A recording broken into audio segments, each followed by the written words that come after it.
Physics Part 119. Let's see how the first law of thermodynamics applies to some simple process. First, think about a change in the pressure and the volume of the gas in a cylinder fitted with a piston. The cylinder and the piston are insulated so that no heat can enter or leave the gas. The thermodynamic name for such a change is an adiabatic change. That is, no thermal energy is allowed to enter or leave the system. If no heat enters or leaves the gas, Q in the first law equation is 0. Thus, delta U is equal to 0 plus W. If work is done on the gas by pushing the piston in, W is positive, remember the sign convention, and delta U will also be positive, that is, the internal energy increase, because the temperature is proportional to internal energy. The temperatures of the gas rises, and adiabatic change can be achieved even if the cylinder and the piston are not well insulated.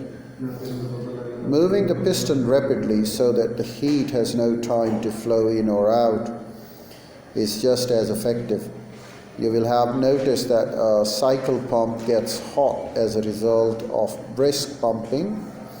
This is because the gas in the pump is being compressed adiabatically. Work is being done on the gas. The pump strokes are too rapid for the heat to escape and the internal energy, and hence the temperature increases. Another example is the diesel engine, where the air in the cylinder is compressed so rapidly that its temperature rises to a point that when the fuel is interjected into the cylinder, it is above its ignition temperature. Now think about an electric kettle containing water. Here the element provides heat to the system. The quantity of Q in the first law equation is positive. The sign convention is heat added, Q positive. No mechanical work is done on or by the water, so W in the first law equation is 0. Thus delta U is equal to Q plus 0. The fact that Q is positive means that delta U is also positive. Internal energy has internal energy, and hence temperature increases. When a substance changes from solid to liquid, intermolecular bonds are broken, thus increasing the potential energy components of the internal energy.